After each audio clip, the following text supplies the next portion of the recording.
আজ বৃহস্পতিবার 11ই চৈত্র 2026 সালের 26শে মার্চ, সিংহ রাশি, সিংহ লগ্ন, লিও সাইনের জাতক জাতিকাদের দিনটি কিন্তু একটু সাবধানতা অবলম্বন করেই অতিবাহিত করতে হবে।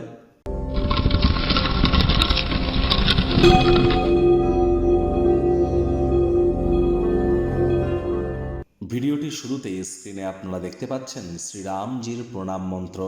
প্রথমেই আপনাদের সকলকে রাজ্যক চ্যানেলের তরফ থেকে শুভ রামনবমীর হার্দিক শুভেচ্ছা ও অভিনন্দন রইল। আপনারা ভগবান শ্রীরামজির উদ্দেশ্যে এই মন্ত্রটি রামায় রামচন্দ্রায় রামভদ্রায় বেধসে রঘুনাথায় নাথায় সীতায়া পতায় নমঃ, এটি পারলে 108 বার জপ করুন, অত্যন্ত উপকৃত হবেন। কোনো কিছু না পারলে আপনারা বলুন জয় সিয়ারাম অথবা রঘুপতি রাঘব রাজা রাম পতিত পাবন সীতারাম, এটিও কিন্তু আপনারা জপ করতে পারেন।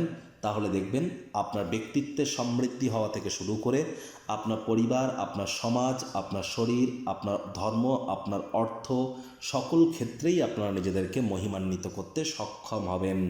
বন্ধুরা, আজ কিন্তু আমরা যেটা দেখতে পাচ্ছি সেটি কি, দিনটি কিন্তু আপনাদের ক্ষেত্রে খুবই গুরুত্বপূর্ণ। কারণ প্রথমত আজকের দিনটি হচ্ছে বৃহস্পতিবার, অর্থাৎ গুরুবার। আর বৃহস্পতি কিন্তু বর্তমানে অতিচারী হয়েছেন, তিনি একটানা 7.5 বছরের জন্য অতিচারী হয়েছেন। তাহলে আজ সাত্ত্বিক জীবনযাপন গ্রহণ করুন, হলুদ রঙের বস্ত্র সামগ্রীর প্রয়োগ বেশি করুন, গুরুজনদেরকে সম্মান দিন, যারা দীক্ষা নেননি ইমিডিয়েট দীক্ষা গ্রহণ করুন যদি প্রোটেকশান চান তো। আর হ্যাঁ, আজ অবশ্যই যারা দীক্ষা নিয়েছেন তারা 108 বার গুরুমন্ত্র যেন জপ করতে ভুলবেন না। ভাগ্য মিটার আজ আপনাদের বলছে 4 আউট অফ 10 ভাগ্য আপনাদের অনুকূলেই থাকবে। কর্ম এবং পরিবার, এই দুই ব্যাপারে ভাগ্য আপনাদের পূর্ণ সঙ্গ দিলেও বাদবাকি ক্ষেত্রে আপনাদেরকে একটু সচেতনতা অবলম্বন করে চলতে হবে।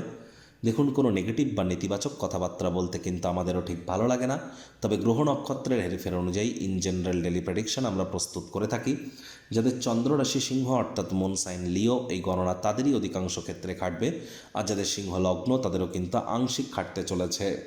কায়িক পরিশ্রমের কারণে শরীরে ক্লান্তি আপনারা অনুভব করতেই পারেন। ওজন বুঝে ভোজন গ্রহণ করুন, রাস্তাঘাটে সাবধানে গাড়ি ঘোড়া চালান, কোনো প্রকার নেতিবাচক অনুভূতির আশ্রয় ভুলেও যেন গ্রহণ করবেন না, হতাশা কিন্তু গ্রাস করতেই পারে। অর্থগত ব্যাপারে ব্যয়বহুল একটি দিন, খরচ বাড়বে। নতুন উদ্যোগ পরিকল্পনার পাশাপাশি নতুন নির্মাণ কার্যকে আজ আপনারা পিছিয়ে দিন। যারা দীর্ঘদিন ধরে হার্ডওয়ার্ক কঠোর কায়িক পরিশ্রম করছেন তাদের বলবো চোখের পাতা বিরামেরই অঙ্গ, অতিরিক্ত বিশ্রাম গ্রহণ করবার চেষ্টা করুন। চাকরিজীবীদের তুলনামূলক অফিসের পরিবেশ এক প্রকার বেশ, বস কলিগদের সাথে ভাব ভালোবাসা বাড়বে, কর্মে গতি অনুভব করবেন। একদিনের ছুটিতে যদি কোথাও যেতে চান নিশ্চিন্তে চলে যান, আপনার অনুপস্থিতিতেও সব কিছু ঠিকঠাকই চলবে।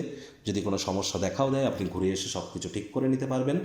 আজ ব্যস্ত রুটিন থাকা সত্ত্বেও নিজের জন্য সময় বার করতে সক্ষম হবেন। সেই ফাঁকা সময় ভ্যাকান্ট টাইমে ক্রিয়েটিভ কাজকর্ম করে কাটান।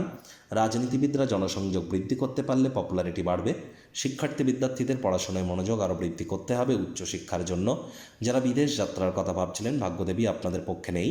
সন্তান সন্ততি থেকে থাকলে তাদের দিকে সজাগ দৃষ্টি বজায় রাখুন। হাউস ওয়াইফ যারা আছেন দিনের শুরুটা তাড়াতাড়ি করুন। প্রেমিক প্রেমিকা স্বামী স্ত্রী ভালোবাসার মানুষের চরিত্র নিয়ে সন্দেহবাতিক যেন হবেন না। ডমিনেটিং নেচারের হলেই কিন্তু ক্ষতি। আত্মীয় স্বজনদের কারণে বৈবাহিক জীবনে কিন্তু অশান্তি বাড়তেই পারে। রূঢ় বাক্যের প্রয়োগ করা থেকে বিরত থাকুন। সন্ধেবেলার সময় গৃহে অতিথি সমাগম হতেই পারে, গৃহের পরিবেশ শান্তিপূর্ণই পরিগণিত হচ্ছে।